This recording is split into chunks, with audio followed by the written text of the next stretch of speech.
नमस्कार. जालना जिल्हा आणि परिसरातील प्रत्येक महत्त्वाच्या घडामोडी, ताज्या बातम्या आणि जनतेच्या प्रश्नांना वाचा फोडणारे जालना जनता सेवा न्यूजमध्ये आपले स्वागत आहे. महायुतीच्या सईद खान यांचा दणदणीत विजय. जालना बसस्थानक परिसरात शेख नजीर यांच्या कार्यालयावर शिवसेनेच्या वतीने जल्लोष.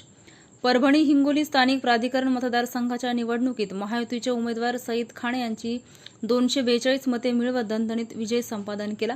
महाविकास आघाडीचे उमेदवार डॉक्टर विवेक नावंदकर यांना 158 मते मिळाली, तर अपक्ष उमेदवार सुशील देशमुख यांना 16 मतांवर समाधान मानावे लागले. 8 मते अवैध ठरली.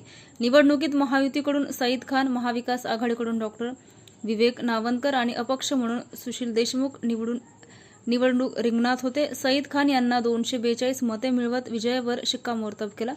दरम्यान महाविकास आघाडीचे उमेदवार डॉक्टर विवेक नावंदकर यांना 158 मते मिळाली, तर अपक्ष उमेदवार सुशील देशमुख यांना 16 मतांवर समाधान मानावे लागले.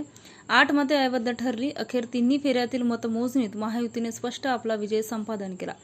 निकाल जाहीर होता. जिल्हाधिकारी कार्यालय परिसरात महायुतीच्या कार्यकर्त्यांनी जल्लोष केला. तसेच या विजयांचा जालन्यातही जल्लोष साजरा करण्यात आला. जालना बसस्थानक परिसरात शिवसेना अल्पसंख्याक आघाडीचे शहर प्रमुख जफर खान यांच्या नेतृत्वात कार्यकर्त्यांना पेढा भरून आनंद उत्सव साजरा करण्यात आला.